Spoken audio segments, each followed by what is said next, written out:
नमस्कार दोस्तों, आप सबका स्वागत है आपके अपने YouTube channel M with you पर। आज हम पढ़ेंगे बायोलॉजी से संबंधित कोशिका के क्वेश्चन आंसर। इसमें पहला क्वेश्चन है,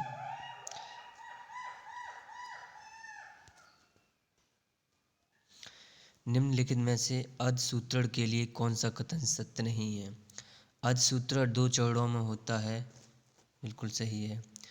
अर्धसूत्रण के दौरान जनक कोषों के जीन परिणामी कोषों में मिश्रित हो जाते हैं, ये भी सही है। जनन ग्रंथि गोनार्ड में अर्धसूत्रण युग्मक के उत्पादन के लिए होता है, ये भी सही है।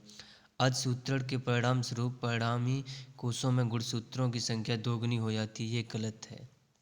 तो हमारा सही आंसर क्या होगा? Option number B. Question number 2 पढ़ेंगे। किस कोशिकांग को कोशिका का मास्टर कहा जाता है? नाभिक को कोशिका का मास्टर कहा जाता है या न्यूक्लियस। किसी कोशिका के मौजूद सबसे बड़ा कोशिकांग कौन सा है?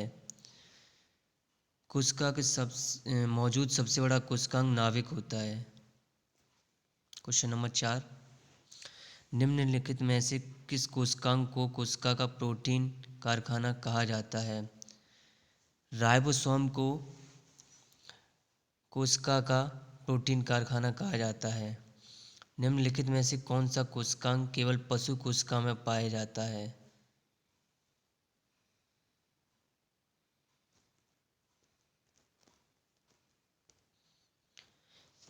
लाइसोसोम केवल पशु कोशिका में पाया जाता है या जंतु कोशिका में पाया जाता है?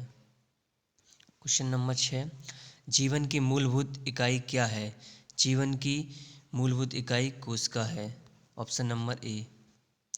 शरीर में लगी चोट की मरम्मत के लिए किस प्रकार के सेल विभाजन का प्रयोग किया जाता है? केवल समसूत्रण विभाजन का प्रयोग किया जाता है। Option number A. Question number 8, एक पशु के शरीर की सबसे बड़ी कोशिका इनमें से कौन है? एक पशु की शरीर की सबसे बड़ी कोशिका न्यूरॉन होती है। ऑप्शन नंबर बी है। निम्नलिखित में से कौन सा एक कोशिका में अधिक मात्रा में होने वाला अणु है?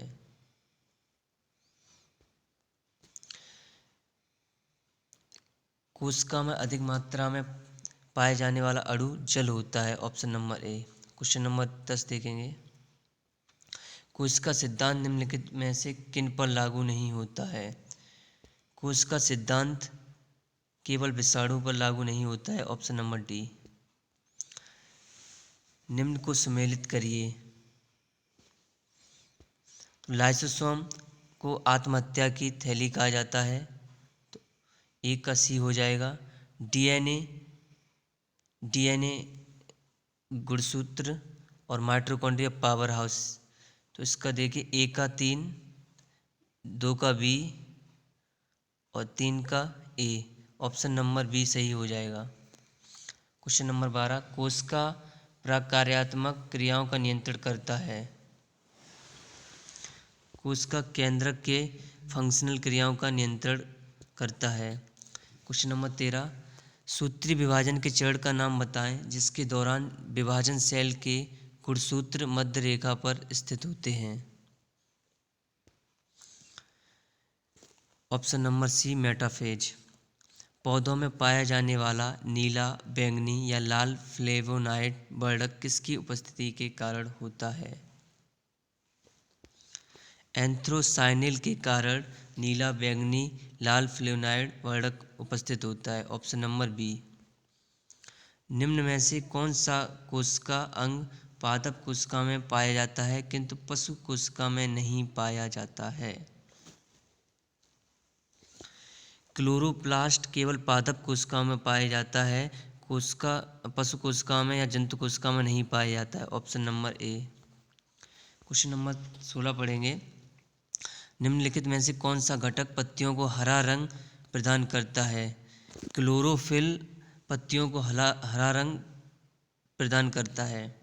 क्वेश्चन नंबर 17, पौधों में कोशिका भित्ति का निर्माण करने वाले जटिल कार्बोहाइड्रेट को क्या कहा जाता है? पौधों में कोशिका भित्ति का निर्माण करने वाले जटिल कार्बोहाइड्रेट्स को सेलुलोज कहा जाता है। Option number B. सेलुलर और मॉलिक्यूलर जीव विज्ञान का केंद्र स्थित है। सेलुलर और मॉलिक्यूलर जीव विज्ञान का केंद्र हैदराबाद में स्थित है। Option number B D. Centre for DNA fingerprints diagnostic अवस्थित है। ये हैदराबाद में स्थित है। Option number A. Question number 20। जंतु कोशिका पादप कोशिका से भिन्न होती है क्योंकि उसमें होता है।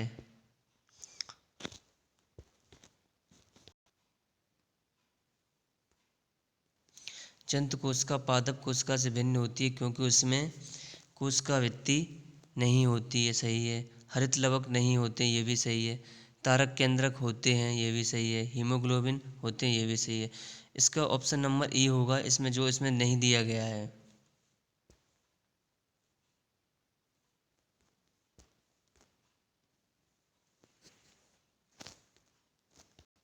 निम्नलिखित में से किसने मूल अवधारणा प्रस्तुत की कि सभी जीव कोशिकाओं से बने हैं?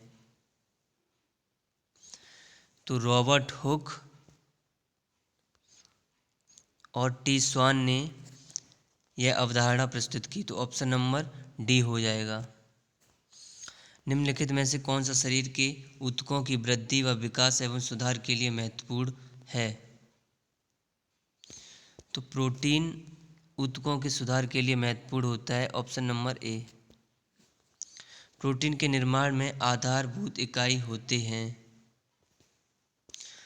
प्रोटीन के निर्माण में आधारभूत इकाई अमीनो अम्ल होते हैं। अमीनो अम्ल से ही प्रोटीन बने होते हैं। प्रोटीन बनाने के लिए अमीनो अम्ल आवश्यक होते हैं। प्रोटीन बनाने के लिए अमीनो अम्ल 20 आवश्यक होते हैं। ऑप्शन नंबर सी। अमीनो अम्ल मिलते हैं। अमीनो अम्ल मिलते हैं प्रोटीन में। Option number D. आनुवांशिकी उत्परिवर्तन इनमें से होता है। आनुवांशिकी उत्परिवर्तन क्रोमोसोम होता है। ऑप्शन नंबर सी। जीन परिवर्तन किसमें होता है? जीन परिवर्तन डीएनए में होता है। Option number A. Question number 28। DNA संश्लेषण का प्रतिपादन किसने किया था? डीएनए संश्लेषण का प्रतिपादन कानबार्ग ने किया था। ऑप्शन नंबर ए। मानव शरीर में क्रोमोसोम की संख्या होती है। मानव शरीर में क्रोमोसोम की संख्या 46 होती है। ऑप्शन नंबर ए।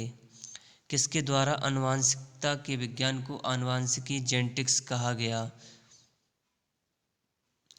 डब्ल्यू वॉटसन के द्वारा आनुवांशिकता को जेनेटिक्स कहा गया। Option number D. आरएनए का मुख्य कार्य है। आरएनए का मुख्य कार्य प्रोटीन संश्लेषण में सहायता करना होता है। Option number B. राइबोसोम का मुख्य कार्य है। राइबोसोम का मुख्य कार्य प्रोटीन संश्लेषण करना होता है। Option number C. आत्महत्या की थैली किसे कहा जाता है? आत्महत्या की थैली लाइसोसोम को कहा जाता है। Option number C. निम्नलिखित में से हरगोविंद खुराना को किस आविष्कार के लिए सम्मानित किया गया? हरगोविंद खुराना को प्रोटीन संश्लेषण से संबंधित सम्मान दिया गया। Option number B. सजीवों की क्या पहचान है? सजीवों की पहचान श्वसन करना, प्रजनन, रक्त संचरण, ये सभी है। तो ऑप्शन नंबर डी हो जाएगा। वनस्पति कोशिका तथा प्राणी कोशिका का अंतर किसकी उपस्थिति में स्पष्ट होता है? वनस्पति कोशिका तथा प्राणी कोशिका का अंतर कोशिका भित्ति में स्पष्ट होता है। एक कोशिका साइटोप्लाज्म जिस झिल्ली से जुड़ी रहती है, यह प्लाज्मा झिल्ली से जुड़ी रहती है। Option number B.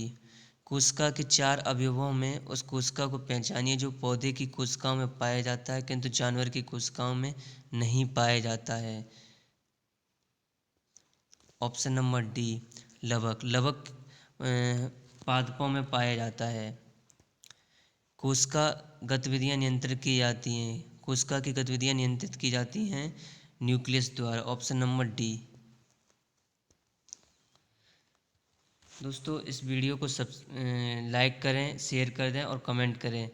और जिसने भी इस चैनल को सब्सक्राइब नहीं किया वो सब्सक्राइब कर ले, साथ ही बेल आइकन को प्रेस कर ले, जिससे कि मेरी आने वाली वीडियो को नोटिफिकेशन आपको मिल पाए। धन्यवाद।